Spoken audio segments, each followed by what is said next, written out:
The Horns of Nimon, Part 1, starting in 3, 2, 1, go. Cool. All right, we're here. This was originally, admittedly, planned to be a different commentary with Brian and Dylan, but instead we just have Dylan here. Hello. And it was originally a much longer story that we would be watching today, but less people means, less shit to talk about. So we're doing the Horns of Nimon. And I must Yeah, admit, what's up? nothing's up. I mean, I was just wondering how many Nimons have you seen today? Well, I mean, I haven't seen any yet, but I'll be much better when I do see some Nimons.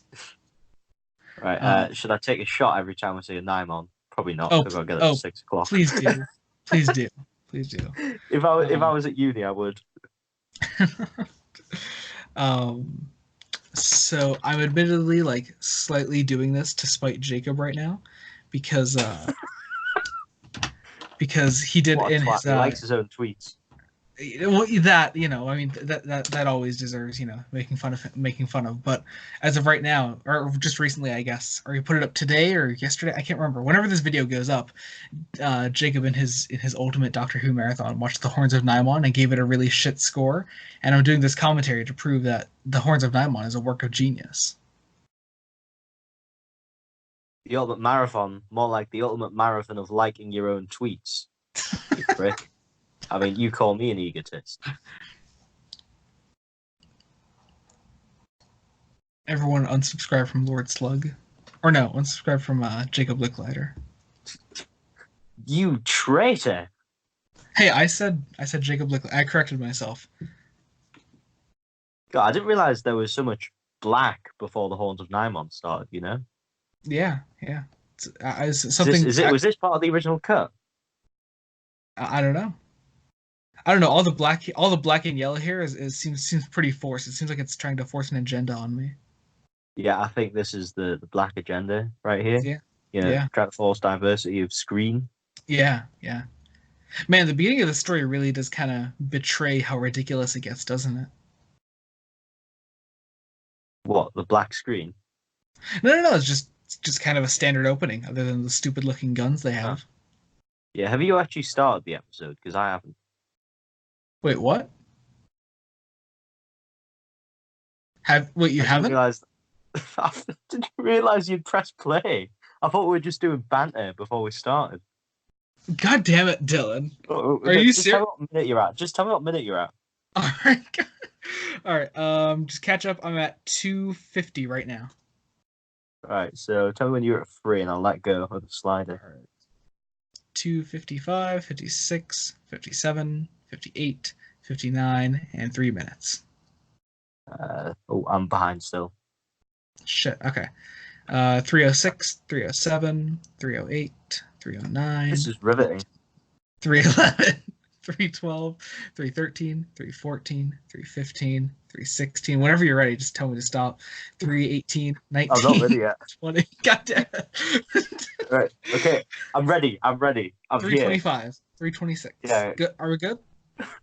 Yes, yes, we are. God God, damn I've it. missed a very vital bit of the story. I mean, it's all piss and vinegar. Oh god. Yeah, so This that's is why I was talking about a black screen because I was taking the mick of the oh no, fact we oh hadn't no, no, started no. yet, but There was some it turns there out was we had started. no, I thought you were commenting on the people in the black costumes at the beginning. It's just a dark set that they start What? with. Yeah. That's what I thought you were talking about. Shit.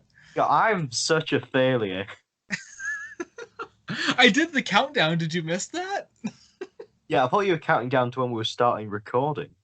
Oh no no no. That's the countdown like to when like everyone starts the episode with us. God, so unprofessional. Of you. Definitely not me who was in the wrong. It was you. I mean, you've messed this up as much as they've messed up this shit. I can't even say a sentence.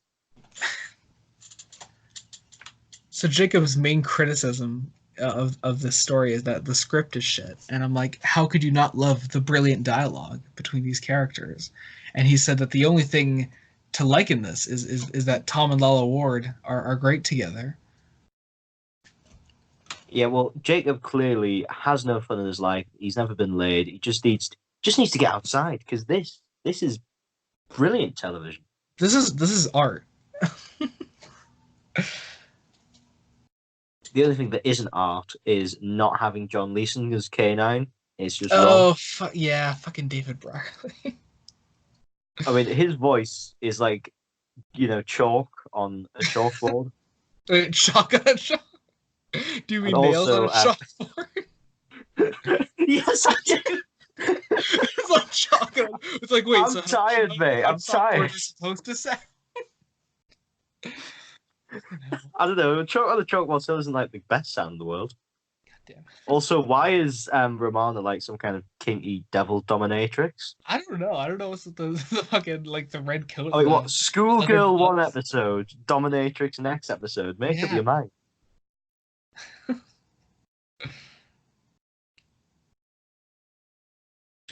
You know Like, what I there's been was? some very unconvincing falling over in the TARDIS over the years, but that has to be the least convincing.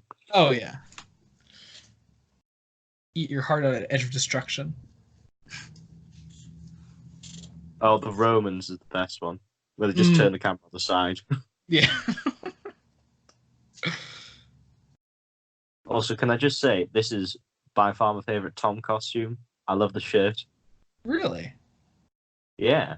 My favorite Tom costume is Oh, Android let me Invasion. guess. Season 18. Oh, no, No, no, it oh isn't. no, I hate season 18. The Android Invasion one, like the more like the brighter gray coat. I always like that one. I mean, it mixes well Oh, with the no, that hat. one is brilliant, but I just like how, like, the undone waistcoat and the shirt.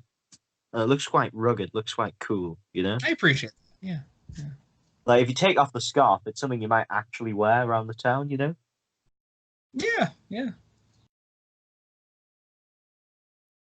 I've just, those red leather gloves, they're just too much. They're Serious. way too much. You I mean, know it what? just You looks know like the use of. what was that? Sorry, I just got distracted by K9's head. It's just like, what? And now the doctor fucking making out with him. God, this isn't the first time that Tom kisses strange objects in season 17.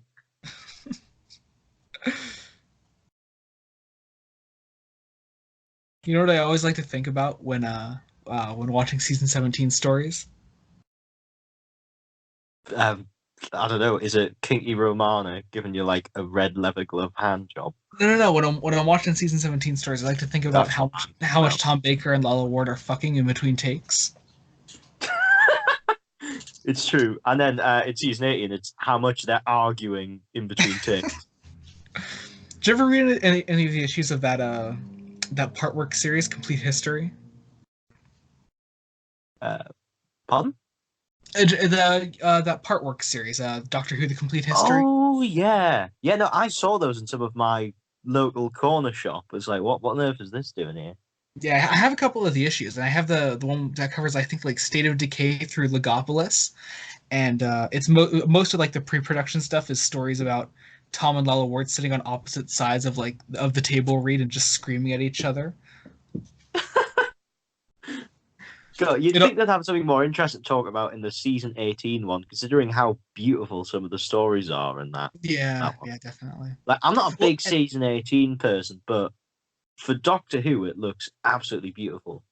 yeah, Unlike this just looks, I don't know. I don't know. It's Oh, kind of here he that is. Here happy he medium is. between absolutely terrible and absolutely beautiful in its own way. But here he is. Oh, it's the best boy. I love him. This man was almost the Doctor. But you're kidding me, right? No. He was almost I think the fourth Doctor. Or no, second. Shit. Honestly, come on, we need it. We need it. We need Unbound. Graham, whatever his second name is. Wait, shit. I can't remember if he was almost either the second Doctor or the fourth Doctor. It, Ah, it shit. was Brian Blessed was almost the second Doctor, wasn't he? Yeah. There were a lot of people in the running for the second Doctor. Yeah.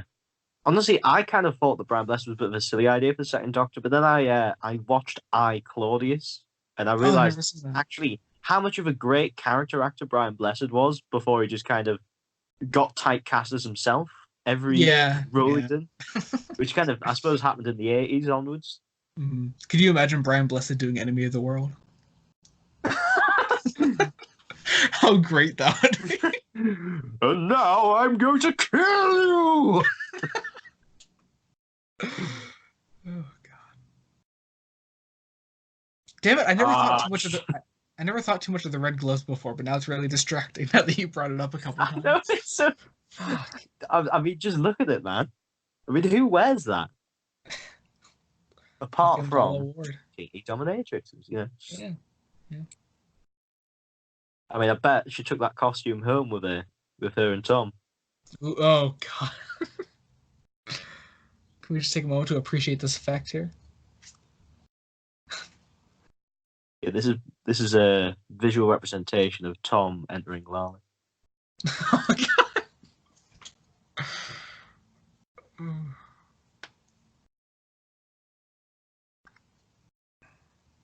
Oh, and she's got the boots as well. You know, for the most part, I do like Lala Ward's costuming in all of her stories, but this is rough. I mean, the No, this coat's isn't not. a bad costume. It's just It's really topped out off of by the place. gloves. Like, Yeah, I feel like it would have worked on Mary Tam a bit more than Lala Ward. yeah, yeah, Because Lala Ward has more of that kind of good girl vibe, whereas Mary Tam has more kind of, I'm smarter than you kind of vibe. yeah. Don't take this the wrong way, but I feel like she would like pull off the dominatrix look a bit more because that's Yeah, very much what that exactly. is. Yeah, yeah. I mean, have you seen the real commentaries of The Key to Time? I watched the Reboss Operation one, Well, I mean, it's basically just Tom going, "Oh, doesn't Mary look sexy?" and she's with him. They're the only two on that fucking commentary, Yeah, or at least for Reboss Operation. I never watched any of the other ones. yeah. No, it's sad that she died pretty young because they were really Yeah. good. The one Big Finish series they did. Yeah, yeah, I love Series 2 of the 40As. Phantoms of the Deep I found rather underrated.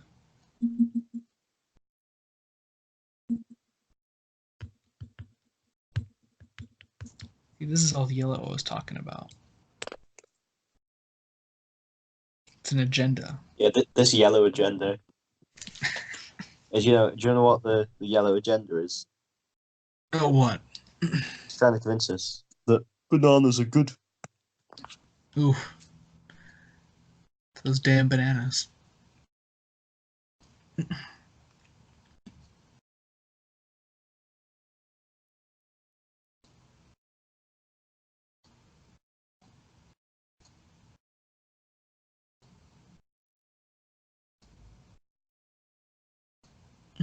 Yeah, this girl is just a bit really annoying. Just a bit. Like, if you think that, you know, Dr. Romana are banging between scenes, good Lord knows what these two are doing with the way No, she acts about him. these are like kids. Fuck off. But just the way she fawns over him, man. I don't know. I don't think I ever thought about that while watching The Horns of Nylon. Well, I didn't think about it either. It just annoys me the way that she fawns over him.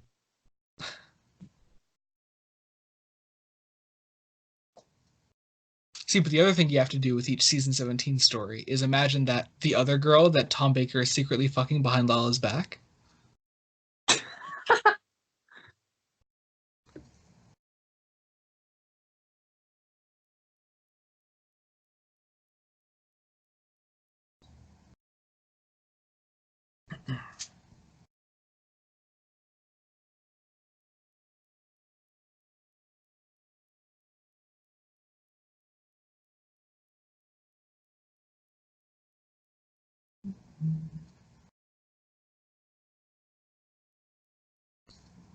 Oh, yes. Look at this absolute Chad.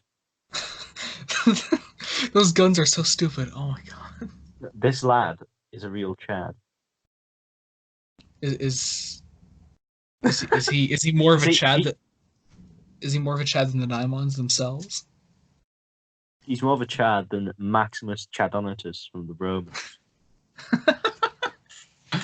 I mean, you remember him? He was a real Chad. Oh yeah, of course. That was the Brian. That was the bald one Brian was talking about, right? Weakling scam. Yeah, the bald guy. Come on, the most Chaddy people are those who are bald.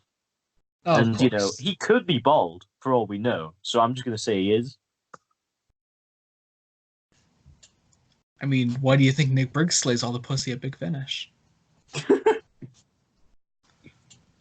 But he's not completely bald, so he doesn't get as much as Alex McQueen. Ladies get more at bigfinish.com.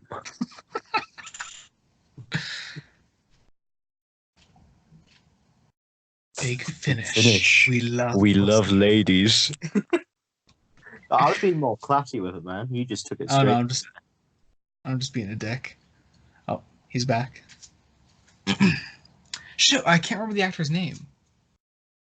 It's Graham something. Is it? Hang on. Honestly, this is the kind of story that just needs overacting. Because think about it. Without the overacting, how boring would this be? Oh, exactly. I was just thinking that the scene with the doctor, Ramona, and the kids there, like that was dragging a lot because like nobody there was like giving out like a really energetic Yeah. performance. So like, So all those really boring season 15 stories.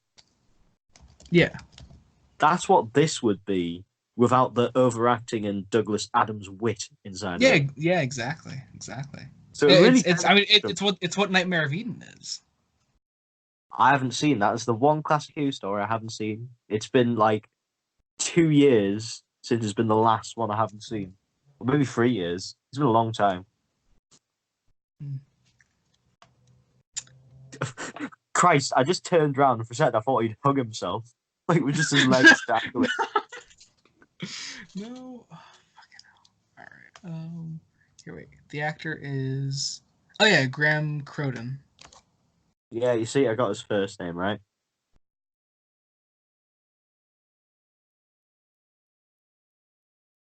Here, What wait. a Chad. Oh, he is dead. I didn't know he was dead. Is he? Oh, no Unbound Graham Croden. Croden. He was.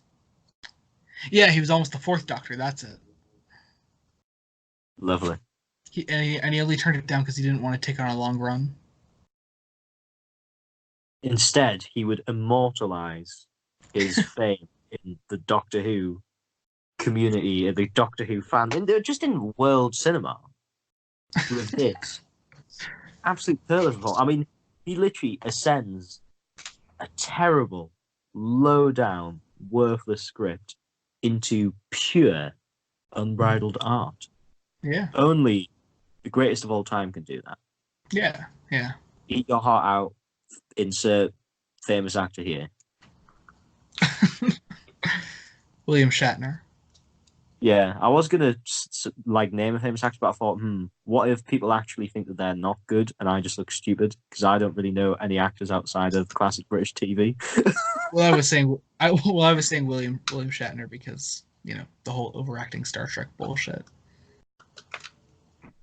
Con! Lovely. What a lovely man. Excuse me, I have some water to get, but it's so far away. How dare you? That's really not relevant. Like who costume salted? Like fucking hell, he's just A man with great talent. A man who really liked capes.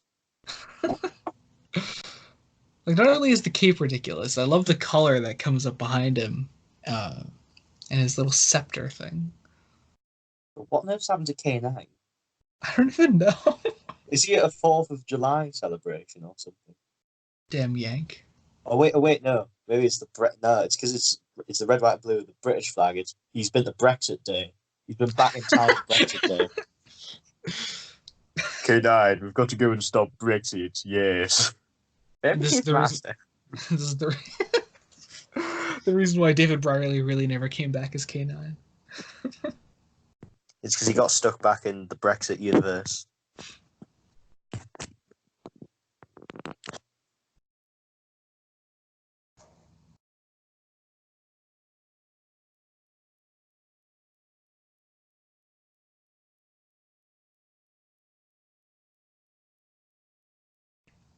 Seriously, what happened? Did I miss something? I probably missed something that he has. Yeah, I know. I don't know what he's doing either. Well, no, I do. He went back Oh, here we to go. Brexit Day. Best delivery. It is I. It's like he's trying to goad a child towards him, No. but in a very noncy way, of course. Saudi would be the worst child predator. God, for a second there, I thought my DVD player stopped working. Oh god. Because I don't know if I've said on the recording yet, but I'm using, because my TV and DVD players at uni, I'm having to use my old laptop from 2010 using Windows 7 with a disk drive in to watch this. Oh, it's beautiful. The title screen barely works. Like, it's just all pixels and crap, you know? But for some reason, it works out once you press play all. It's weird.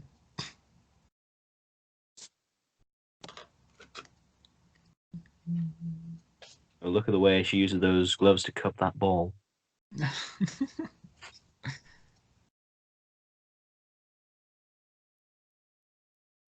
I mean, let's be real though. Mary Tam overall did have better costumes. Oh, yeah. Yeah. Oh, I love her costumes. That's the thing about this kind of era. Like, they seem to always get the female companions' costumes great, but not so much the incidental cats. What?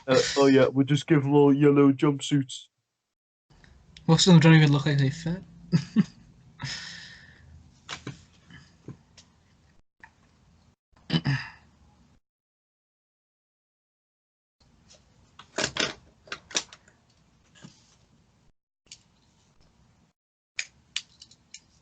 What's that on the side of the ship? I don't know. Oh, Tom Baker when he still had energy. What do you mean when he still had energy? Really, just before season 18. Oh, well, he has energy in the Big Finish audios. Yeah. I'm more just talking about him as the Doctor. I mean, like it Oh, on yeah, TV. that's true. Which is so weird how sudden the change is because like Tom Baker's performance really didn't change in all this time as the Doctor, and then season 18 happens, and he just wants to like kill himself every 5 seconds. Right, so, how much of it do you think is artistic decisions and he's kind of being told to change it to be more zombie? Or how much is it he's sick of the role and wants to leave but has another season on his contract? Or is it, not being able to deal with being with Romani, like being with Lala Ward? Which one do you think is It's more definitely a effective? mixture of the last two. I mean, I know So Chris you don't think Bidmead. it was an artistic choice? Oh God, no! I know Chris Bidmead tries to justify it as in retrospect, but yeah, it's just because Tom Baker was so sick of the role and hated Lala Yeah, Ward but so much at this point. to be devil's advocate for Chris Bidmead, though, uh, the series does very much have that more somber tone. It completely cuts the kind of fanciful tone that, especially the Graham Williams era, but even the Hinchcliffe era had. It's very much more hard science, you know. It So is. I It would say is. it could potentially be at least in some way part of the artistic choice. Eh, I feel like I think it's more. unfair to rule that out I because feel we won't ever really know. yeah. I feel like it's easy to lump it in though with just saying Chris Bidmead wanted darker stories. To say that, oh well, obviously Chris Bidmead wanted the Doctor to be a bit darker. Well, no, When it's not really that you want the darker stories. I feel that that's not quite the intention. The intention was to make it less fanciful, make it more scientific. This doesn't necessarily mean a darker story. It just means there's less kind of ridiculous moments, which definitely reached a peak in season 17. yeah. Like when he's, hanging off the edge of a cliff and is reading like a Nepalese book and then a Nepalese to English dictionary. Oh yeah, It's yeah, yeah, it's very funny and I do like yeah. it. Oh god, what a shit Oh, cliffhanger. cliffhanger. That's That was almost on the that level was of really stop, don't move. oh god, that was really bad. I mean, I guess I could still give it a pass because I give Death to the Daleks a pass.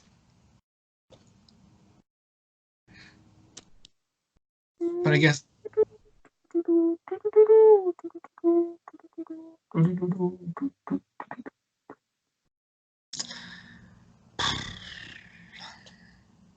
mm, that was something. Alec Wheel. I remember at the Doctor Who convention, they had a little Alec Wheel memorial set up by his family because Oh, he was involved in so oh wait, many Doctor. shh, But you shh, never shut hear up, his shut up. name. Can you continue this next episode? Ah! The Horns of Nimon Part 2, starting in 3, 2, 1, go. So finish your thought from last time? Sorry. I've, I've lost my train of thought. Like, The the memorial thing, right?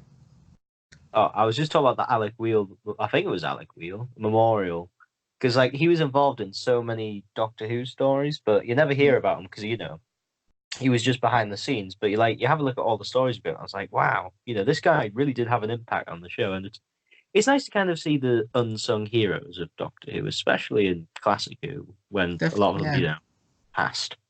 yeah, definitely, definitely.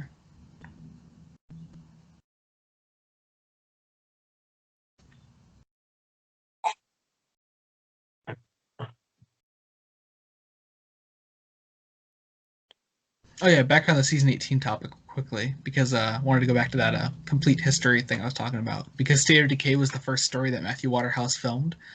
Um, it has the story in there of how Tom Baker yelled at him and got so pissed at Matthew Waterhouse that Waterhouse like pretty much like denounced himself as a Doctor Who fan. He like went home Oh, and like tore down his Doctor Who poster that he had on his wall and shit. bloody hell! Yeah. Yeah, season 18 doesn't sound like it was fun to make. Oh yeah. It's funny how it's one of the most competently produced seasons of classic Who as well. Yeah. Despite the fact that The only everybody real on it hated friction everybody else. Yeah, the only friction like beyond Tom and Lala really was getting State of Decay together. Yeah, but you gotta remember you're gonna have grumpy Tom Baker on every set for Well, every yeah, story. yeah. But State of Decay had other things because that was Chris Bidmead's big battle with Terrence Dix. They had a big battle. Yeah, State of Decay was an old script that Yeah, I Bidmead had know found. that.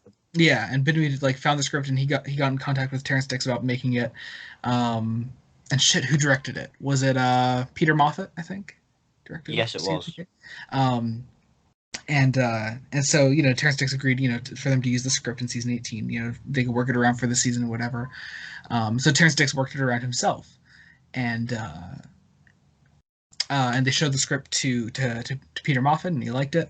And then when they actually went to when Bidby had made his final edits to it, he had changed so much that not only Terrence Dix wasn't happy with it. Peter Moffat said he wouldn't direct it unless they used the original script he was shown. And so that's the lovely story of how Terrence Dix fucked over Chris Bidmead, and it makes me really happy Why? Why does that make you happy? because I really don't like Chris Bidmead. Why don't you like Chris Bidmead? He seems like a nice enough man, whether you like his Doctor Who or not.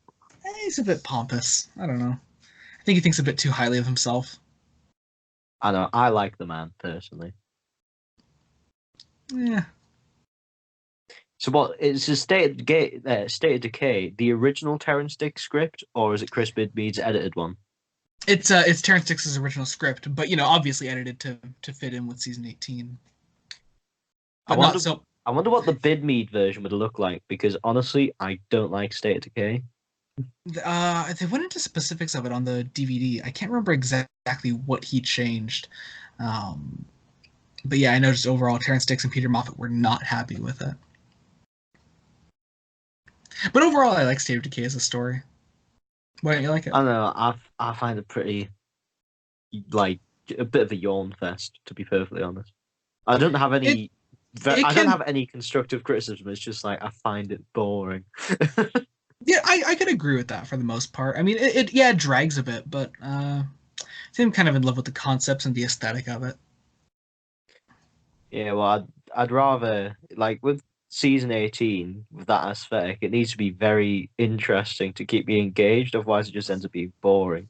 So only Yeah. Keeper of Traken and Legopolis really interest me that season Yeah, for me it's only State of Decay and Keeper of Traken. because those two keep the ideas coming thick and fast, which kind of makes it work. But Oh god, without it, it doesn't really work with a we've focus been on. ignoring the Nimon this whole time. Let's take a moment to bask in their glory. It's just a man wearing tights on his arms with a big head. It's beautiful. Honestly, like they the Minotaur costume in the Mind Robber was better, and that was used for one scene. Oh, yeah, even in the Time Monster, yeah. Yeah, I said the Mind Robber.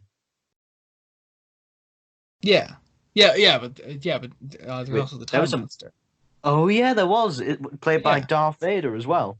Yeah. That was And you David know, he Prowse. actually said at a convention when he was asked about the Time Monster, said that's the worst role I've ever done in my whole life. That's great. Oh shit. I love David Prowse.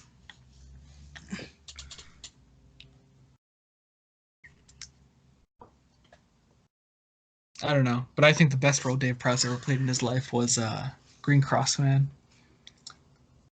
Eh,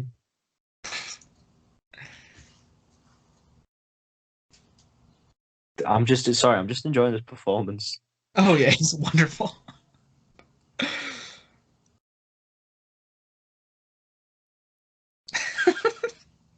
Just every word he says, it cannot be understated.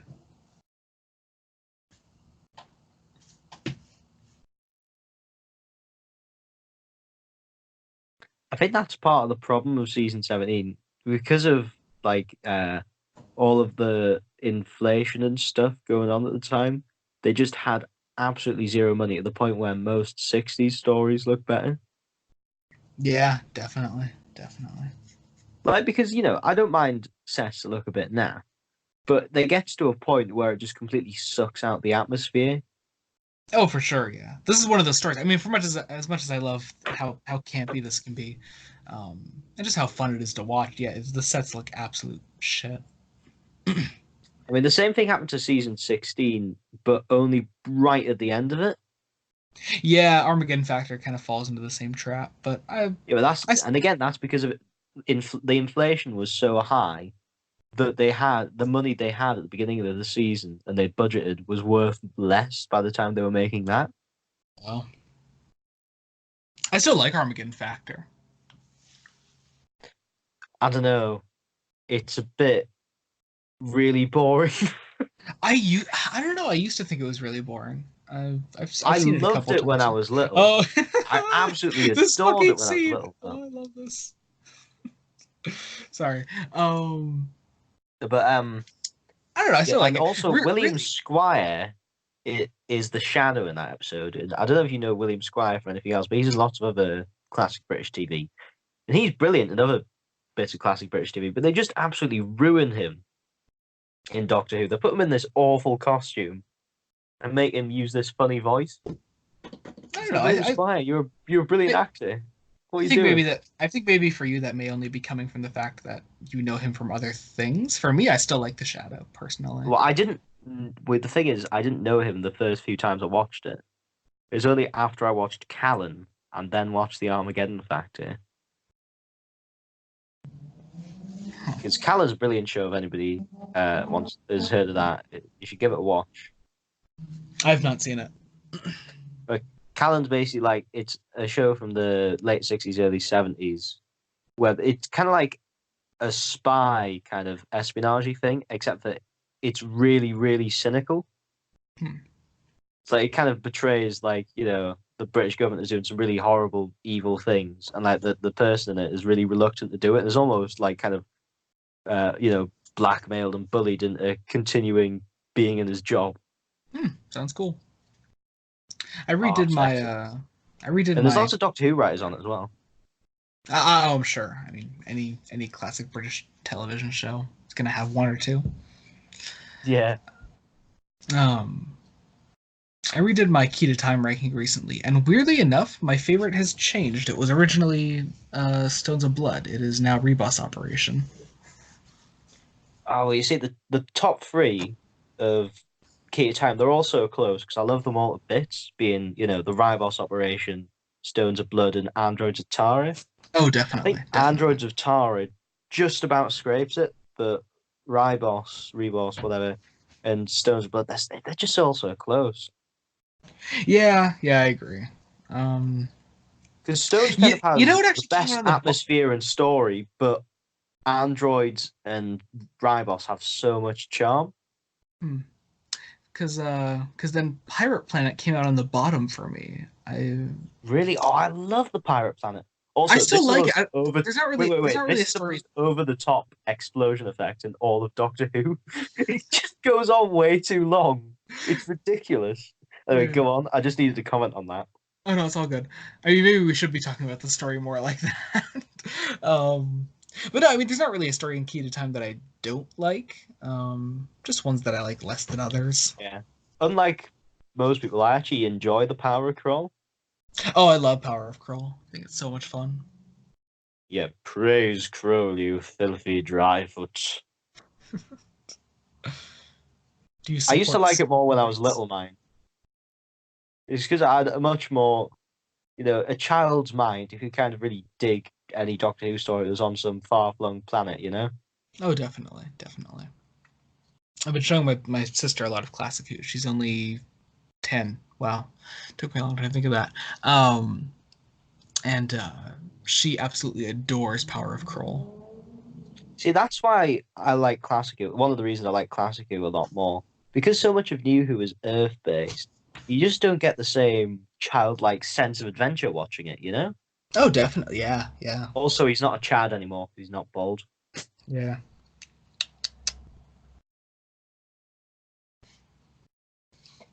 Maximus Chedon was it Chedonidas or Yeah. Chedonius? That's it.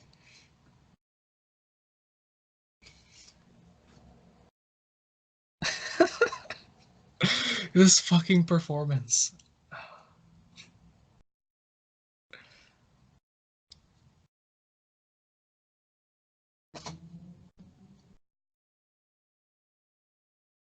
I'm trying to think. What's my next commentary? Oh yeah, yeah.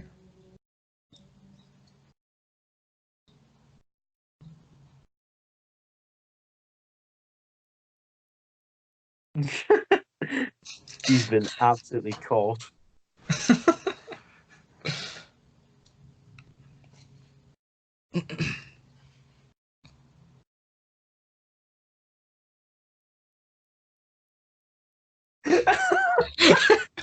I am terrified. If somebody did that, didn't you, and narrowed their eyes like that, I'd be like, oh Christ, that is this man wants to kill me and do very nasty things to me before he kills me. I think what's also really funny is that like Oh nobody my else God, is doing, it's the time lash before time lash, but it actually and looks his legs are still there. worse.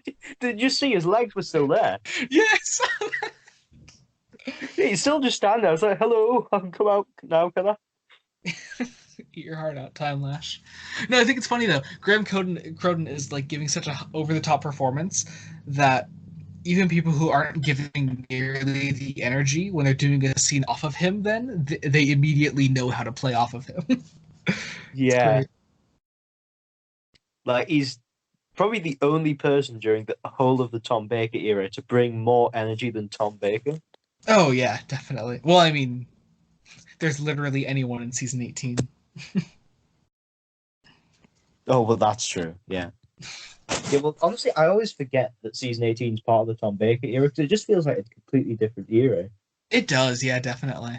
Yeah, it feels like I to say early Davison would be disingenuous because early Davison's way different, but it just feels so different from any classic Who. Really, it's very unique. For as much as I don't like it, Yeah. I could see the appeal because it's so different from anything else in classic Who. Yeah, even though I don't like it. Because when I think the Tom Baker era, like the only two things my mind immediately jump to are the Hinchcliffe era and the Williams era. That's it. Yeah, I mean, I'm not a massive fan of the season either, aside from Keeper of Track and Legopolis. But I love the fact that they went and tried something different. And I wish Yeah. Doctor Who would do that more often because it did a lot in Classic Who, to be fair. Hmm. But Christ, just try something different, man. Yeah. Like I appreciate that Russell tried something different, but they just don't seem to have really tried since then, except for maybe Series 6. Oh yeah, I forgot to tell you, I really liked your video that you put out today, or at the time of Thank you, recording thank this you. today. Yeah.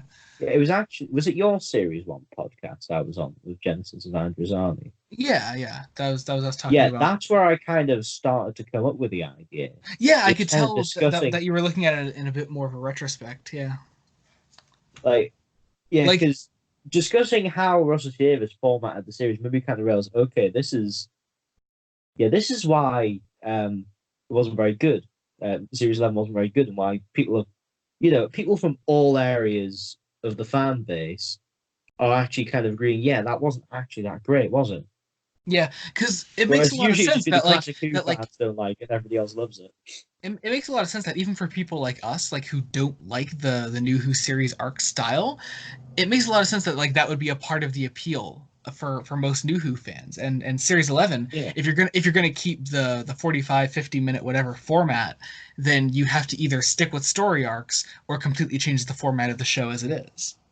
exactly. Because otherwise, you're just getting the worst of both worlds. You can't develop the story, so that's not interesting. But now you're not developing the characters or building up to a big finale either. So just what's the point? Yeah, yeah, definitely. No, I'm glad that got a good reaction. I wasn't sure how if it would be a bit controversial, but there you go. Yeah. Ooh, that TARDIS screen. Ooh, okay. What? What's wrong with it? It's that is something indeed. I don't know. I think it looks fine. I think I want that as a television in my house. You do not want that as a television in your house. I certainly do. In fact, I want Hartnell's television as a television in my house. Just hanging up on your wall. Yeah, but all it plays is the Scaro Forest. Oh, and don't forget the planet Quintus. Oh yeah, the planet. Have you heard the audio about Quinnis? I have. It's quite good. Yeah, it's very good. Yeah, I'm glad that they capitalized on that. Yeah, and got Mark Platt to write it, no less. Lovely day, isn't it? I mean, how can you tell in this horrible room? Is this meant to be inside or outside? I just can't tell. I don't know. That's just. And this set is so lazily made. The floor is literally the studio floor. Yeah, yeah. They didn't even like repaint it for the purpose of the story. Yeah, it's like I I wouldn't be understand. surprised if I wouldn't be surprised if there were still like strike marks there with tape. Yeah, look, I understand in the Happiness Patrol why they haven't done the studio floor because they spent so much on like basically building a whole town inside a small studio. Oh yeah. So I can accept that. But here, it all looks crap. So So they just have no excuse. Well, I mean, other than inflation. yeah, it's like you could have at least got a carpet or something. I don't know.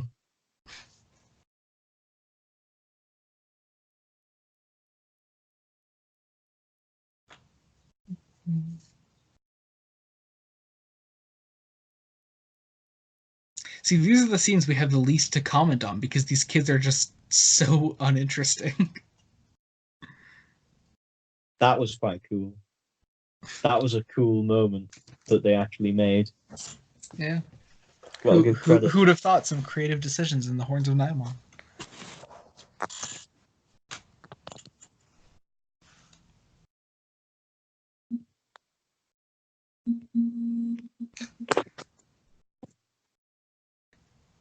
What is with the design of his office?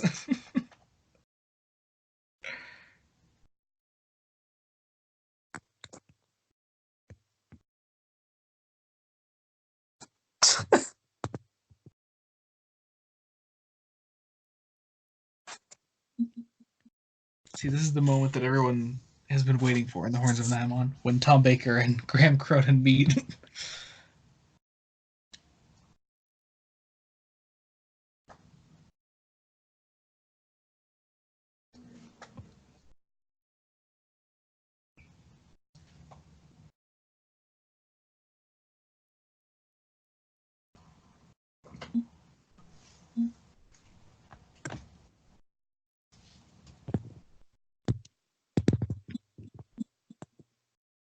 Dylan, stop fucking texting. Sorry. No, it's all good. It's just funny that I can. It's the only thing I can hear. Sorry. It just sounds like somebody might be having a personal crisis. Anyway, so I'm meant to be doing something. It's all good. Yeah, you see, that in this position, I'm in the mindset of, oh, I'm just with Jerry watching Doctor Who because this is what we've done a few times during the summer holidays. Mm. I forgot they're actually recording video. To be perfectly honest. I mean, sorry, these are definitely the most relaxed videodynamic commentaries. So. Oh no! It turns out it's not a personal crisis. I just got back to the party. Just in case anybody needs an update on my life. Hey, maybe someone was interested. Do you want to come? I mean, I don't think I'll be able to, but whatever. That was great. I love how they just don't say anything. You know, we don't hate those laser effects, actually. Oh. No, fucking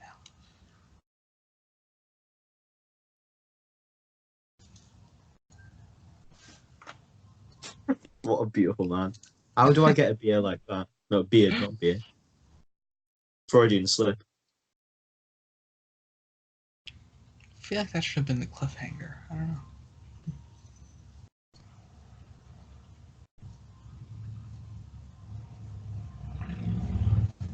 You got what? Instead of like golden ball of string, you've got green stars. Yeah, yeah. Great, Makes sense. great. Makes sense to me. What a way to make a really interesting Greek myth really mundane and boring. Like, honestly, the Time Monster does it better. The time monster has flying chicken person, Yeah, yeah. I mean, what could be better than flying and that chicken is my person? criticism and why it's terrible. Hey, I love the Just Time put that. Monster. Oh yeah, so you like chicken then, do you? Yeah. Or really, I just like anything John Pertwee's in.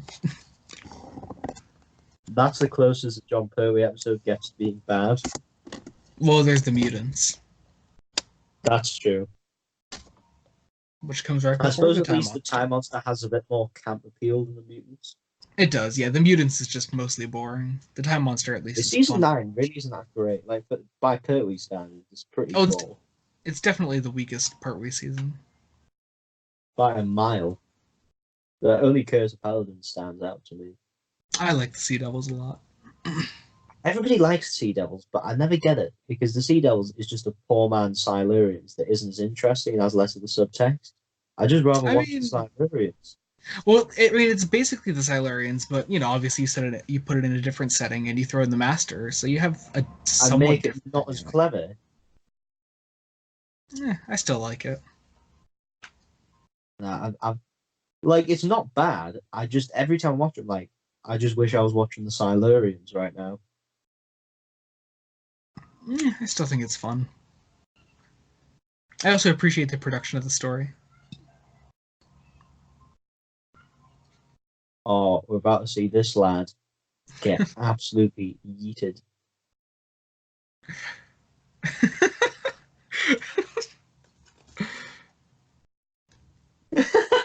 Oh, This is literally like school Christmas play levels of acting right here.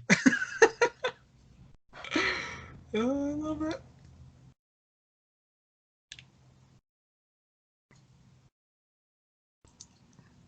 School Christmas play costumes too. He's a very bad liar, this character.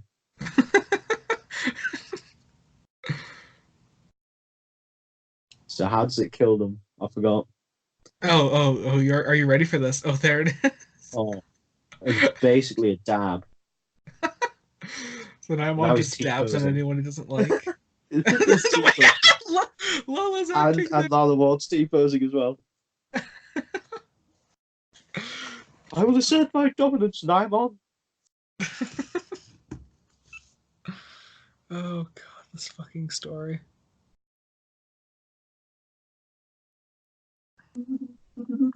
You know, I really do love Dudley Simpson, but all of his music sounds the same.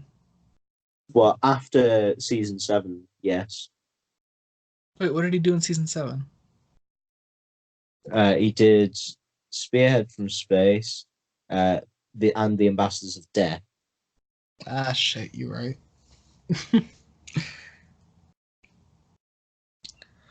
All right, well, the Although, episode's ending. I guess, hang on, just hold whatever thought you have until we start okay. next one. The Horns of Nimon, Part 3, starting in 3, 2, 1, go.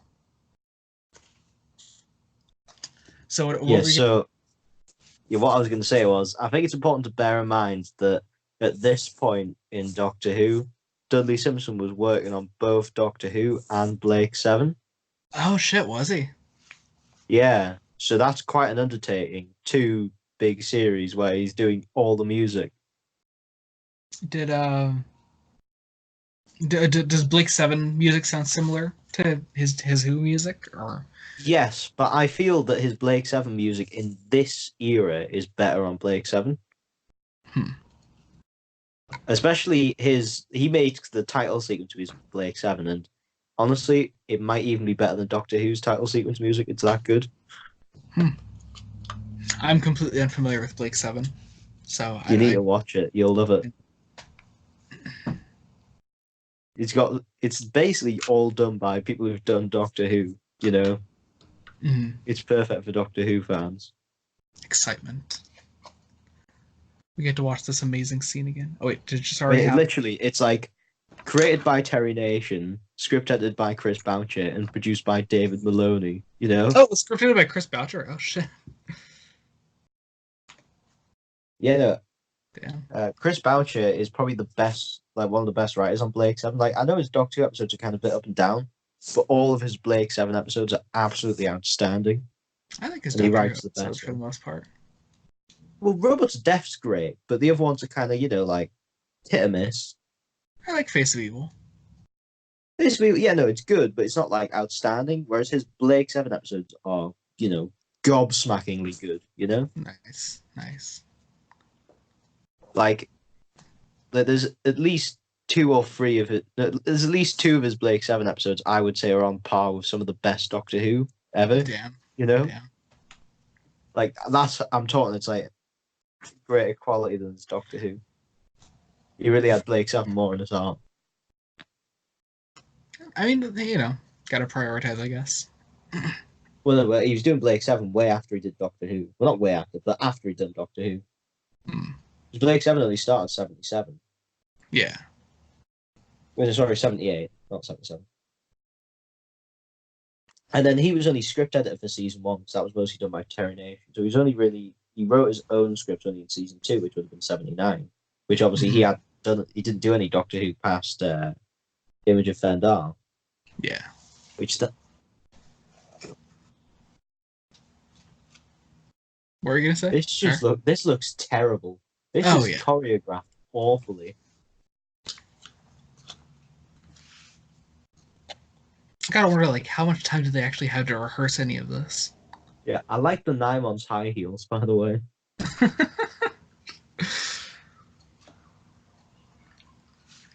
I like Image of the Fendal. Yeah, Image of Fendar is good, but it's not like amazing. Yeah, yeah. I appreciate the feel of a lot of it.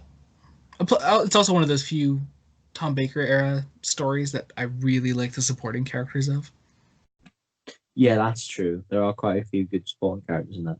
Or I really, remember I watching should the say trailer for that post. of one of the DVDs when I was little, and I really, really, really wanted to see it. I only got around to it like about 4 years ago or something. And Oh, yeah, oh, seriously? yeah, no, it's good. Yeah, yeah, that's one of the ones I've only saw recently. Hmm.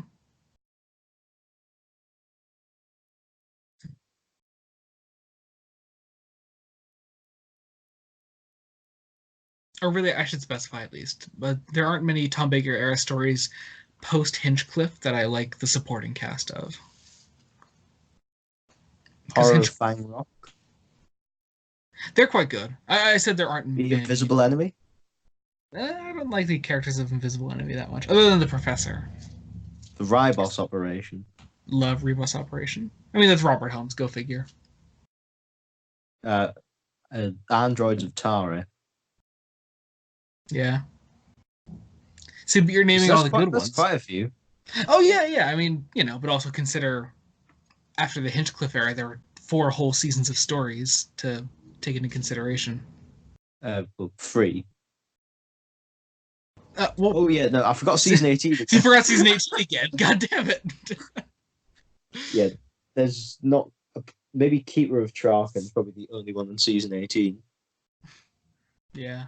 Yeah. and even then, it's only really Tremas. Actually, no, I suppose the other people were all right. Yeah. Like Can't remember. like the one who looks like Shaggy, and then the woman. The one who looks like Come on, he does look like Shaggy. You've got to Yeah, admit it. yeah, yeah, you're right. Yeah, Shaggy becomes the Keeper of Traken at the The guy who looks like Shaggy becomes the master at the end. Zoink, Scoob! I'm the keeper. Will you maintain balance in the universe for a Scooby snack? Oh god. See, I also like the supporting cast of State of Decay, but I know I like State of Decay a lot more than you do. God, I can't remember a single character from that. But I mostly remember the characters of State of Decay because of the sequel to State of Decay in the VNA's Blood Harvest. Because it has basically the Jacob same and supporting Virgo cast. fuck weeb. It has basically the same supporting cast, and then there's like Al Capone and a bunch of uh, Chicago gangsters.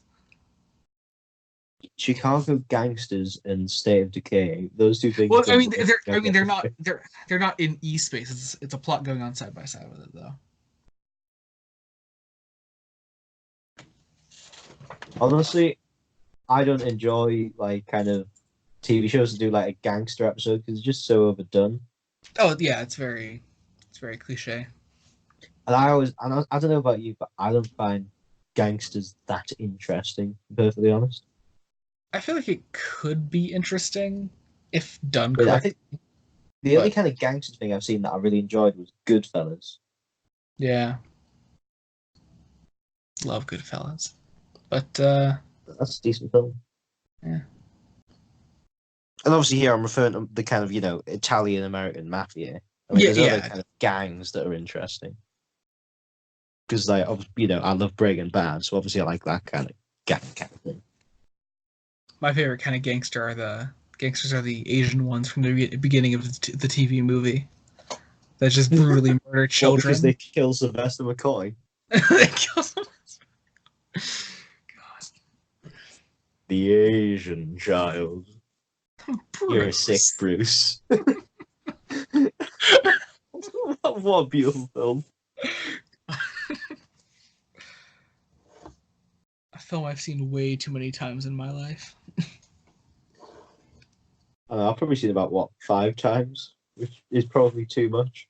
I'm honestly probably like I don't even like it I'm that much. honestly I've probably seen it like 5 double times.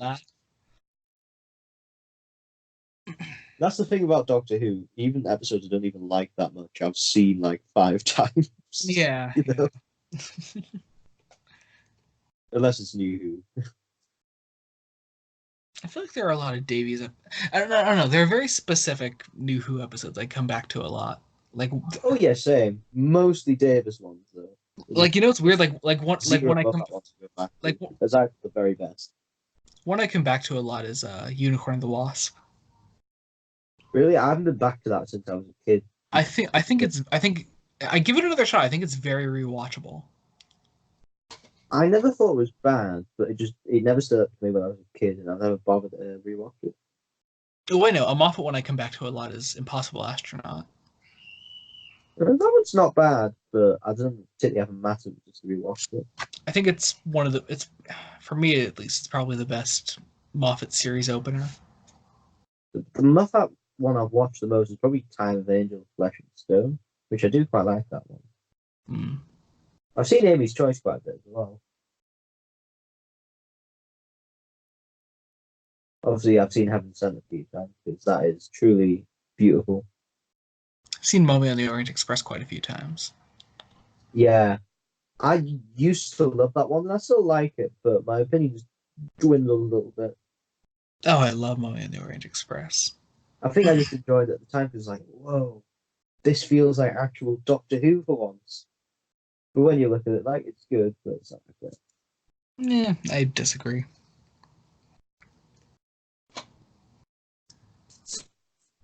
It's some of those stories that feels like it needs an extra part. Oh, definitely. Yeah, yeah, I agree with that. But I still think it's good as it is.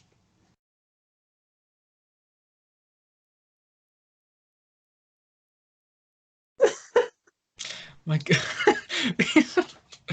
The fuck? He just walks up to the TARDIS. The way he did it more.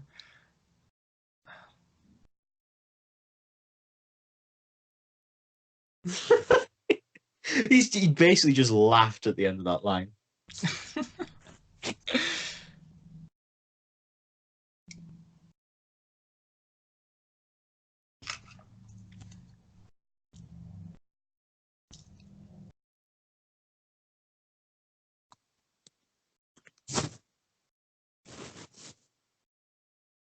Did you get any big finish from the McCoy sale recently? Like, literally, I have no money. Gotcha. I spent the last of my money going camping Mm. to the Peak District. Now, basically, I've just got to, get to the next month to get to September and not spend anything. And even in September, I did not spend much. Mm. So, yeah, that's my finances for anybody interested. I'm Yeah, hiring yeah. an accountant if anybody wants. No, I'm not. I couldn't afford an accountant. Well, if you want to Finding, buy an accountant for free, I'll take you up on that. we're finding out a lot about Lord Slug's personal life, everyone. But then again, I wouldn't want the accountant even if it was free because I feel like they'd judge me. So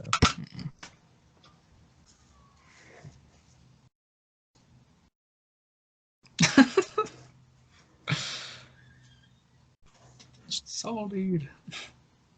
So He also has. who even are these people, by the way? I don't even Is that know. even been explained? I feel like I missed another part of the plot with them. I mean, like, are they politicians? Are they religious people? Are they scientists? I don't know. Why are they wearing Ooh, Darth Vader how am I just noticing the sleeves on this guy's You don't costume? see they're wearing Darth Vader helmets.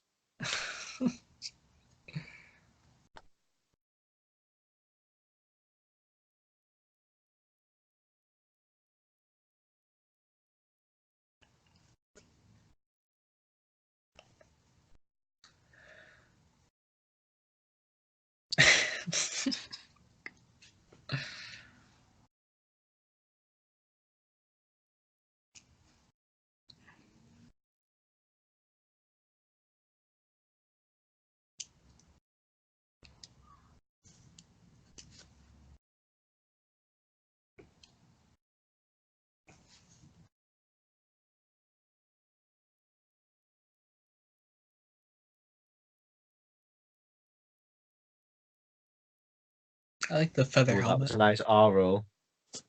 Got to roll some R's for us, Joey. Oh no, I can't do it right now. I actually haven't done He's my scrupulous. He's scrupulous. That's what he did. scrupulous. Oh, that is orgasmic. Speaking of rolling my R's, go check out the Doctor Who novel adaptations. Yeah, I was doing that as a convenient segue where Joey Morgan plays Sylvester McCoy. Yeah, yeah. Um, we have the Time Worm arc is now fully adapted. That ended earlier this month, and that ended up being 15 individual episodes long for 4 stories, which was really cool. And coming up in November, we have our first adaptation of the Virgin Missing Adventures releasing, Time of Your Life, starring Brian Corrigan as the Sixth Doctor. Um, I'm in it, of course. Dylan here is in it. He's Yeah, lovely. I play like I basically the characters are really it's just a bit of a bastard. I've tried to act him to make him the most annoying, horrible person you could ever meet. You know, so I if mean, it annoys Dylan, you, good. That was the intent. you don't really need to act to do that, Dylan. Yeah, I know the amount of shit I get. But no, that's coming out in November, and then next year we have four stories coming up. We're adapting the Cat's Cradle arc, all three stories of that, and finishing off the year with the with our adaptation of the third Doctor story, The Scales of Injustice by Gary Russell. So So did you say the time work arc was 14 episodes? Well, how 15. many episodes was it? It 15. ended up being 15 episodes. Yeah. Okay, so I was about to say, oh, if it was a little less, it could have been like the same length as a McCoy Yeah, series. yeah, it could have been. Yeah, if we like swapped around like Revelation, like one of the parts in Revelation, I mean realistically, the episodes of Revelation underran a bit. I mean, not really underran. They all ended up being like 27, 28 minutes, but usually our adaptation episodes are like 30, 35. And there was an episode of Exodus that ended up being like 43 minutes, I think. Bloody hell. So realistically, we probably could have turned Exodus into a five-parter, and same thing with Revelation if we just moved one of the episodes of Revelation over to Exodus.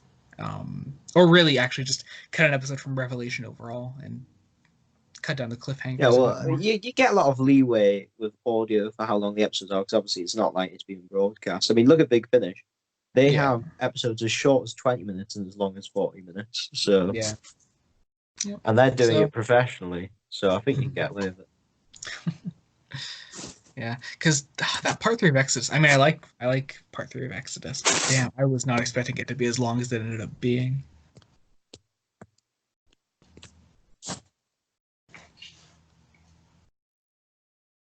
Mm.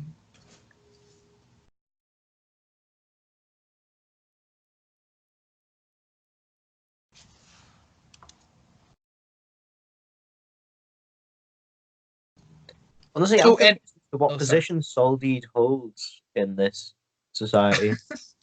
I don't think it's very Like, specific. I think it's is he just a scientist, a priest, a dictator, a military leader? what if he's just like some cunt they're letting run around because they're afraid he'll kill them if they tell him that he's just some random guy. Like he doesn't actually hold any position of power. He's just really loud. Yeah, no, it's just like there's just this, this man. He's got from a rich family. He just went insane. So like, right, well, let's keep him comfortable by just like, giving him a big hello. Hmm? Oh shit, you can mute yourself if you want. I know you're probably talking to someone. So I'm gonna banter for a bit. So we're watching the Horns of Nimon right now. And All right, oh shit. hey, hey, Joey, can you pause? Sure. Hang on. All right. All right. So sorry for the delay there, or slight skip if you notice that at all, listeners, whatever.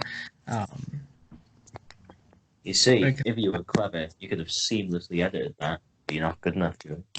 ooh. If you're not good enough to do that, what makes you think you can do audio Like adventures? also like I kind of paused after you had already said, "Hey, can we pause this?" And I was like, "Sure, I guess that's part of the timestamp now." So here we are. Yeah, well, did you include the bit where you joked about, uh, you made a racist joke? I bet you didn't include that. It's Dylan, pretty racist. stop trying to blame things on me. I think I recall in between you asking me to put you in blackface on the thumbnail for this one. Well, I think just before that, you missed the part where you condoned, like, sexually assaulting women because you don't respect women. And I think Yeah, the yeah, but words in the part. I really only said it as a counter argument to your extremely racist comments to the Nimon in this. Yeah, well, they are darkies, aren't they? God damn it. Oh yeah, back on the novel adaptations quick. I want to just make one quick announcement for anyone who's curious. We are casting our next story, Times Crucible, next month. I don't think we have an exact date yet. Um, but yeah, that's happening. I think mid next month. It should be, if I'm thinking correctly, like the 13th, 14th, whatever like the second Saturday of the month is.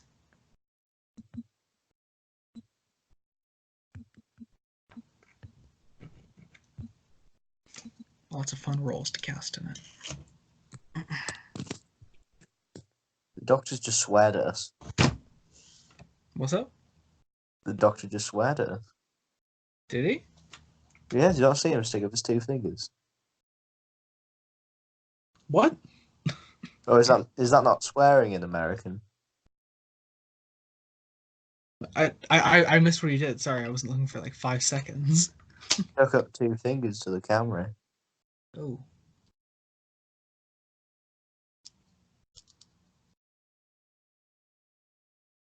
Did you ask if it wasn't swearing in American?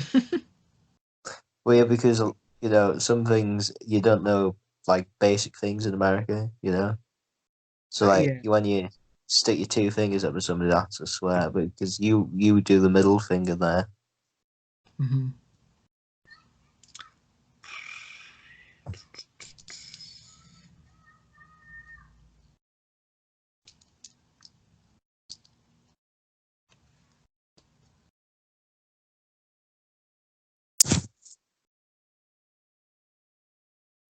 Joey, What? back off. No, this is my video. Just back off. Why don't you? Right, everybody watching, type "back off" in the comments, I mean, feel free to. I will. and then I wouldn't delete them, but still, I mean, it would be yeah, and then it would be a after, mild inconvenience. after you do that, reply to every comment that says "back off," and then write "back off" as well. God damn it. And then if you're really up for it, go on every single one of Joey's videos and type "back off." The person who does it on the most videos, I'll PayPal them 50 pence. All right, that sounds like a good deal. I'll let you know. I will continually check my notifications. God damn it! What have you This done, is Dylan? I think that's the worst thing I've done in my whole life. See, I'm gonna hold you to that. If I actually get it on every single one of my videos, I'm gonna tell you to actually send that to them. Whoever does it. I'll send. I'll give you 50p if you do it. I'm not being too loud, am I? No, I just need to. I don't know Yeah, what you that can cut was. that part out, Joey. You can mute that part. Most deaf. I'll probably forget to, but most deaf.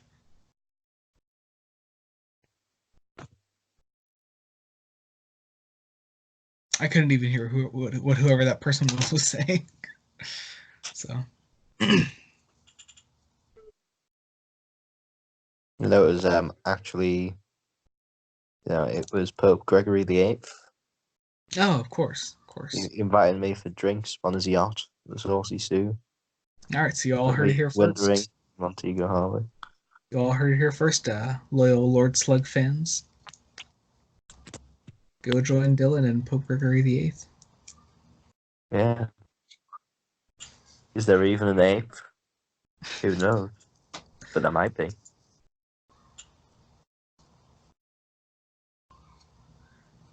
Oh shit, that was the end of the episode. God, are we watching Trial of a Time Lord? Wink, wink. Oh, oh. With those zoom ins. We're gonna do that eventually. You, me, and Brian, all in one sitting. What, have zoom ins on our face? No. We're gonna do a commentary for Trial of a Time Lord in one sitting. That sounds like a good idea. We're gonna make a drinking game out As of long it. as I'm on for the war games as well. Yeah. So the original plan for you was that we were just gonna like keep increasing the amount of episodes you had to watch. So that's why Ambassadors of Death was next. I mean, next one that you'll be on, we'll do Ambassadors of Death when Brian God, is I didn't more. realize you had some nefarious plan for me. Yeah, that's the end of the episode. Fuck. The Horns of Nimon, Part 4, starting in 3, 2, 1, go. Woo! This is such a realistic title sequence. I feel like I'm traveling in time. Yeah, I buy it. And people say that Classic Who, it's got wobbly sets. Well, this is so wobbly, I feel like I'm traveling in time. So there, take that, Nubians. Checkmate, Nubians. How will you deal with this sick burn? You debunked right here.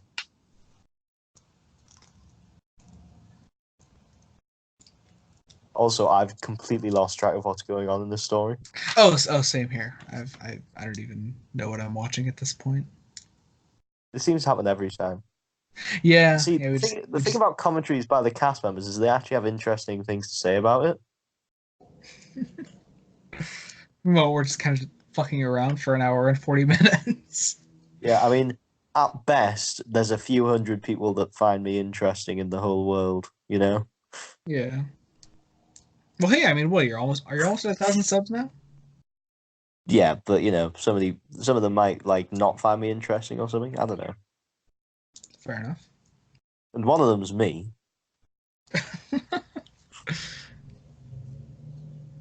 because I don't watch YouTube on my Lord Slarr YouTube channel. Same here. Yeah, I have like a separate account for actually watching regular videos. Yes, because I don't want just to have Doctor Who my recommendations. Yeah, exactly. Contrary to popular opinion, I do actually have other interests. Although Doctor Who does take up about at least 60% of my interests. Yeah, same here.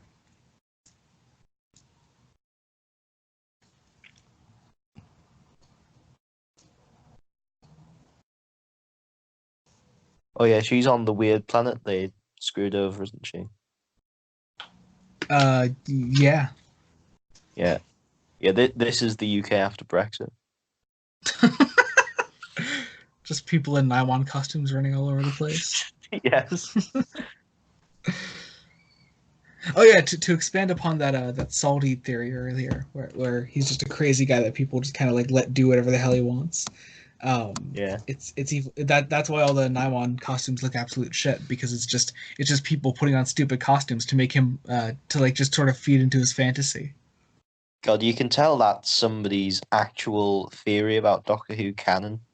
Where like there's a Doctor Who episode where the costumes challenge was like this was just the Doctor doing a play or something.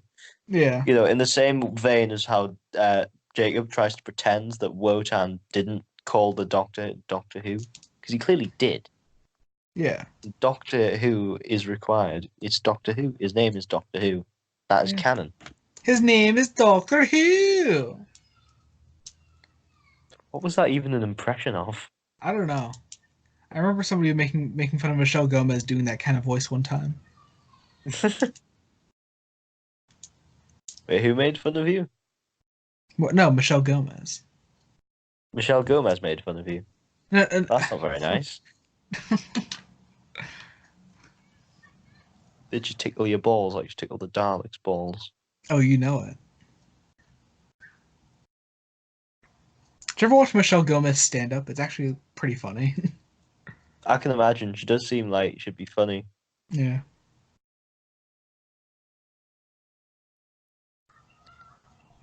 Maybe she would have been a good master if only she wasn't written absolutely appallingly. Still Possibly better have the than John worst Sim. character and have the worst character development in Doctor Who, where it just happens Yeah. for literally no reason. I still like her better than John Sim at least. Yeah, probably. Although I don't know, I do find her in series 10 quite egregious. Because at least Missy is really good in the series 8 finale. Um, No. I think she is. I mean, it's her best outing. It's not saying much. Eh, A Death in Heaven is utterly abysmal. I still think she's good in Death in Heaven. I know she has like one good scene, and that's when she kills Osgood. But then Osgood comes back, so Well, Osgood doesn't technically come back. She kills like one of the Osgoods, which is stupid. well, whatever. Her death was basically retconned by that. But the thing that annoys me about her most is Bill goes on about, oh, she's so dangerous, Doctor. I'm scared. But it's like, why? She's Yeah, killed Bill one hasn't actually seen person. her do anything, But the thing is, on screen, Missy has killed 2 people. and one of them was for a laugh. She's killed 2 people on screen. Yeah. 2. Oh no, 3. And who was the third? Well, what 2 are you thinking of? Um, Chris Addison's character and Osgood. Yeah, she kills the guy at the beginning of Magician's Apprentice when she just randomly kills the one unit soldier watching over her and Clara at the beginning. Did she? Yeah, yeah, because Clara's like she's like, oh, so you're good now, and then she kills the guy. She's like, no, I'm not good, because she just fucking just blew him out of the. Oh god, that sounds like a horrible moment. That Oh sounds like yeah, a fat yeah, moment. but still, I mean, she at least killed 3 people on screen. Yeah, but that's still misunderstanding the character because the master doesn't kill people for fun. I don't He think she was only doing it for does it because he has fun. a purpose. I don't know. I do feel like What's the she master doing it would. for? I do feel like the master would kill someone to just to prove a point like that, but wouldn't do it in nearly the comedic context. I just feel the master everything he does is carefully calculated to benefit him. If it doesn't benefit him, he won't do it because it's just a waste. Did you hear that short trip that Jeffrey Beavers wrote? I am the master. I want it very Oh, much. it's really good. Does It really shows I how mean, much Jeffrey Beavers has come to know the character over the years. I'll have to. I'm in a bit of a master mood at the moment, especially after how good the War Master was. God, I love Derek Jacobi. Oh yeah, He did you honestly, listen he's the to only person to capture the character better than Delgado. did you listen to Series 3 yet? No, I haven't. Mm, As I said, I haven't had money. yeah. I should buy it before the price goes up, though. Oh yeah. Yeah. Let's check. When did the price go up?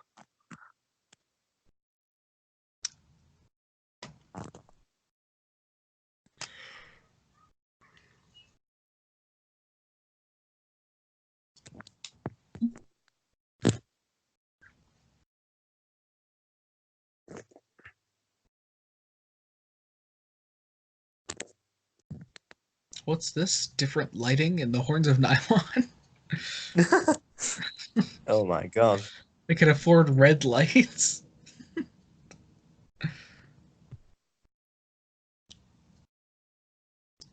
When does the pre-order price go up for this one? I don't Oh know. yeah, until September 30th. Oh, well, that's all right then, because my birthday is before then. Oh, cool. When's your birthday? September 14th. Oh shit! I didn't realize yours was so close to mine. Everybody needs to send me 50p on PayPal. Look, literally, I've got the Monopoly card. It says right here, it is my birthday. Collect £10 from each player. Go on. You're a player, aren't you, Joey? You're a right player. But I'm also not. I also don't live in the UK, so I don't have any pounds. Well, it's all right. You can convert on PayPal. This is true. Sometimes when I'm paying somebody for a takeaway they've ordered for me, I'll send it in rupees just to annoy them. Fun fact that I actually do. Do you seriously? Yeah. God damn it! If not, I just send them 1p less than I'm meant to. And I just send a note like, I'm keeping that 1 pence, bitch. I just like being very inconvenient. I'm kind of on like the same level of evil that the meddling monk's on, just being a bit of a I just, bastard, I but just, I just like being really being arrested. inconvenient. Lord Sloan 2019. Yes, I do. I like being inconvenient.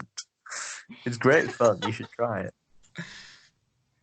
Actually, I'm gonna kind of call out Brian. Actually, well, I was the one who initially said it. We were talking, and Brian was like, "Hey, do you have all the time of your lifelines?" And because I was only missing like those last couple from you, I said, "Yeah, I have everything except for Dylan's procrastinating ass." And Brian just fucking lost it because, because apparently I don't know. I guess you like gave him a hard time with lines with like Last Mondasian. Was that it? Yeah, That's what I'm he's. really bad stuff in. Although I have genuinely been quite busy. Oh, I know. It's just You got your Exodus stuff in on time. Yeah, that was a rarity for me. Yeah. Peter and Raymond, not so much. Yeah. So there, Mr. Reliable. Look, I was just being slightly inconvenient because I get a kick off it.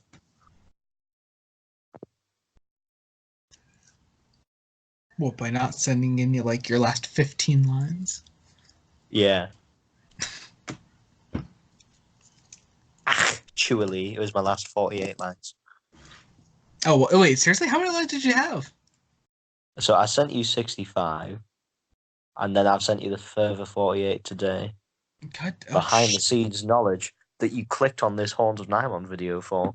Wait, I really didn't know that Raymond had that many. God damn it. Okay. It does. I even get a death scene, which is quite fun. Hey, spoilers.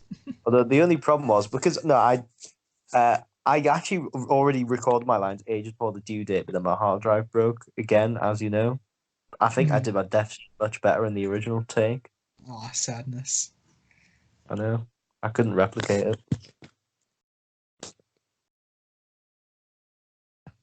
Wait, does that happen in front of Mantelli? I forget. Uh, I don't remember. Oh, wait, no, I remember it now. Yep. I, Okay. I do tell Mantelli to die or something. Yeah.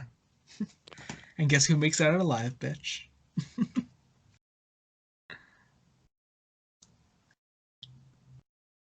I had to change your Americanism though, because you said asshole, but I call it arsehole. So Oh, I mean, I don't care. You could change that. That's fine. come on, it's British. You've got to remember. You've got to do it British. Oh, yeah, definitely. I mean, also consider that we had we could have cast Raymond either way. I also think it might say in the original book, asshole. I don't know. Yeah, well, some people get. I'm just being fussy, okay? I'm being No, no, inconvenient. I saw. I get it. But it's written, you know. But yeah, I'm pretty sure the intention was for Raymond to be like, a British soap star, because by Mhm. Terrence Dicks. Was it? No, it's by Steve Lyons. Was it? Oh, I thought it was by Terrence. Oh, wait, I'm thinking the wrong book. But yeah, Steve Lyons, yeah, still the same thing. Exodus was by Terrence Yeah, Dicks. yeah. That's the reason I did the kind of northern accent. You get a lot of people with northern accents in these soaps. Yeah, yeah, it sounded really good. I'm serious. I like the lines a lot. Oh, thank you. I mean, it helps the fact that I was, born in Newcastle, but I don't have a very strong Newcastle accent. If you heard a lot of people around here, you probably Mm. barely understand them.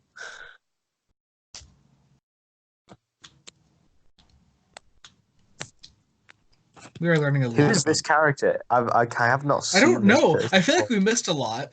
I know we've been watching this We the whole have. time, but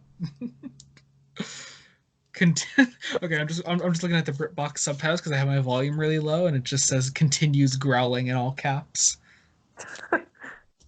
Also, she's kept that red coat absolutely spotless through this She grueling has. adventure She in has. space and time. She's really saving it for Tom later. And the white shirt. I'm going to make those gloves white. La la. Oh God, no. Oh God.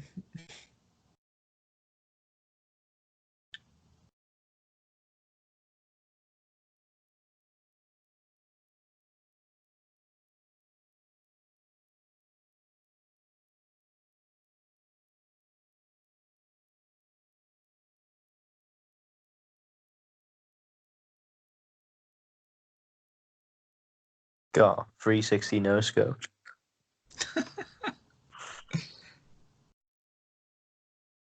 Ramona in pro gamer mode. XXX underscore Romana. XXX. Oh shit! Look at Ramona go. Got snipers only. Rust. Love, I mean, love this the is Rust. I've never seen it. love the word like I'm about to do what's called a pro gamer move.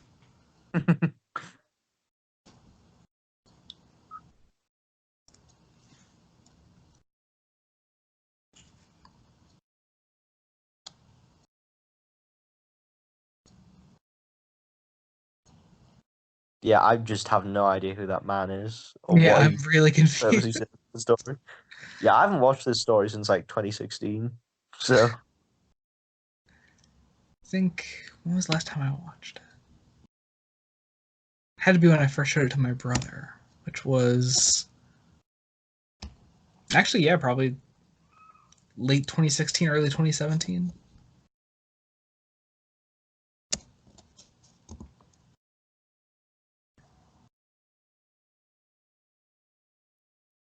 But the memories live strong for for this one. certainly has. Weakling scam. God, I mean, I think the thing that really annoys me about these Nimon costumes is just the head is just completely unproportional with the body. The way that one's stumbling around, I love it. Yeah, they literally walk like they need a poo.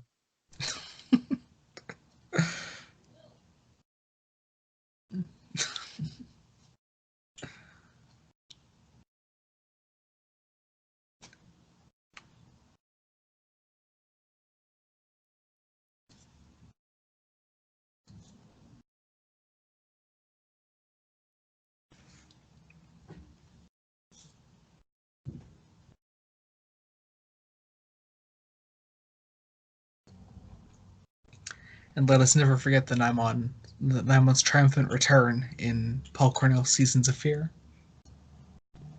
Oh yeah, they do, don't they? Yes. Why the hell does he bring them back? I don't know. It's almost as good as Big Finish bringing back the Crotons Well, they did. in Return of the Crotons. Yeah, Yeah. honestly, I can't believe we haven't had the Dominators and the Quarks All return right, because I would I actually would want to love see that. it. I mean, they brought back the damn Zarbi. That was genuinely the first Big Finish I ever heard. Yeah. When I I mean, was like actually, eight, I got Christmas. actually, to be fair, Virgin Books brought them back before Big Finish, but still. Look, anybody who reads Virgin books is a virgin. All I'm saying. Stop being such a weeb. I mean, also, I mean, I guess the same applies to anyone who's been in a Virgin Book adaptation, Dylan. Yeah, well, I'm just such a Chad. I can flex on Virgin books.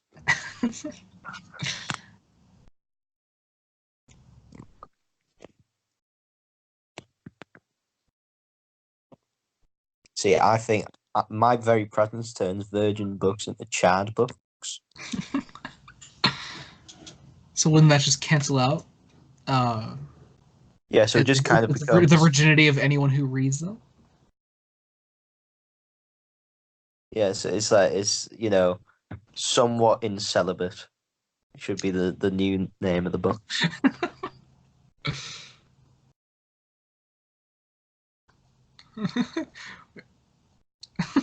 Wait, is This that is that's right, isn't it?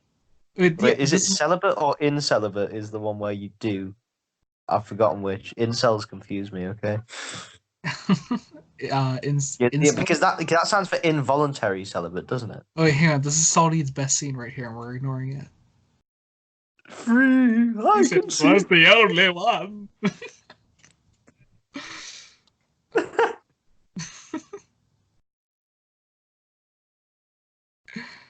Did I miss you, Meddlesome Hussy? I think I missed that.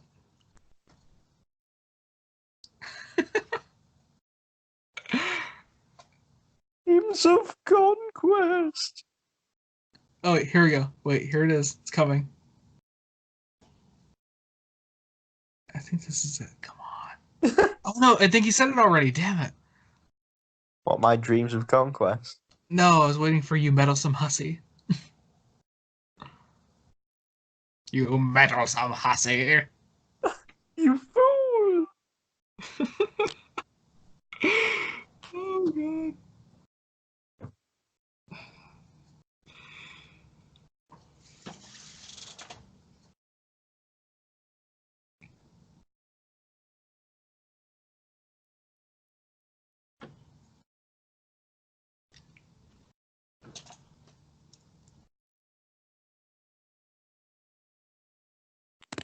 Oh, Nimon. Nimon.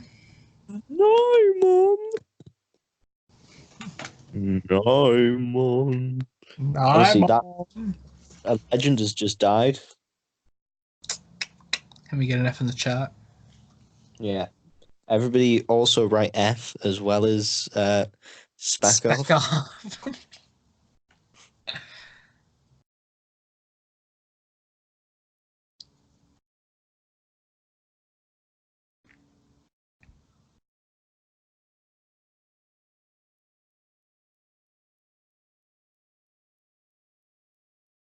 Does K9 just forgotten how to speak? What? He didn't speak there, did he? No, I don't think so. God, the Naimon, they were literally wearing shoes. Literally saw the bottom of a shoe. I mean, I guess it's You really. must be stylish. Like, no room for a shirt, but shoes we've got to have.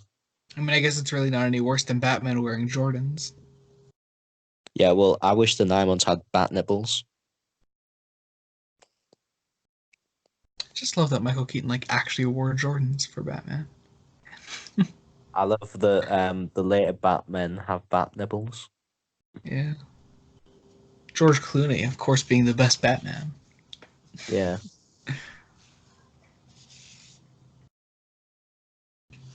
I love how you talk about how the lighting got more dynamic, but it's literally just flashing red. Yeah. Really flat. I mean, for the Horns of Nimon, that really is paying it a compliment.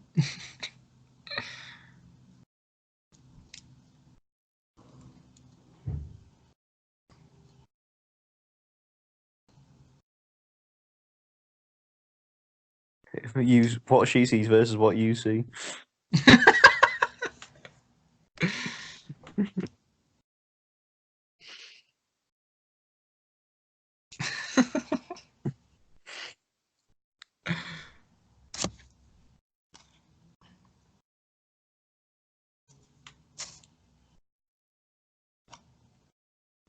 I really want to make that now.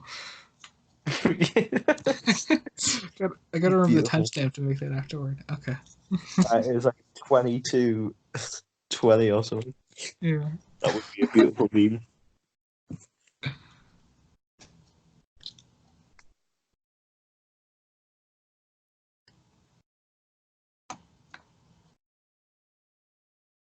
The worst part is Nimons clearly don't wear underwear.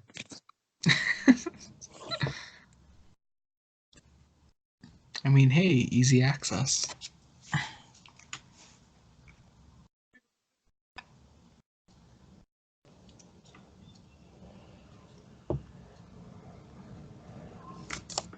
Okay, this episode's got boring now. Soldy's died, not gonna lie. Yeah, yeah. He really was the glue of this story. Yeah, you know what? I'm kind of more sympathetic to Jacob now because Hey, if hey, Soldy, I'm not this, letting Jacob win. look, This entire commentary is to spite Jacob.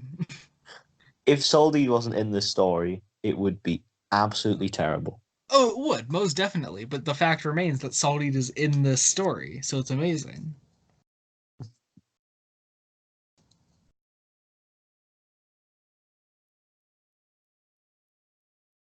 They're really rushing there. You slowly walk for your lives. So is this inside or outside? I still don't know. I don't fucking know. I guess it's meant to be inside, but then again, the sky is the same color as in that. I'm not. I just don't know.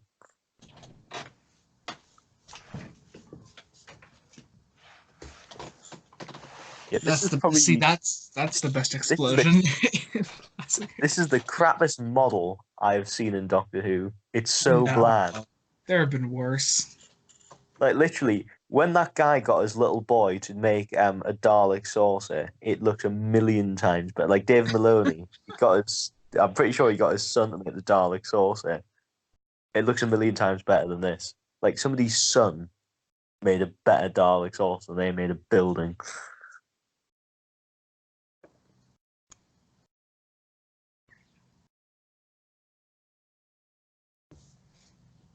Also, they've just got Christmas lights over there. This See, is straight up Chris. people really hate on Twin Dilemma for being the last of a season, but like because Shadow was canceled, this was the last people had of Doctor Who for quite a long time, and then they were met again with the Leisure Hive. Oh God, you really would just want to give up at that point, wouldn't you? But right, the show's over. Sorry, guys. And then you've got Meg Loss after that. Oh god, and then Full Circle, which is slightly better, but I mean, it's not bad, but it's like at that point, it's just like Christ. I mean, Full Circle had seemed like heaven sent at that point.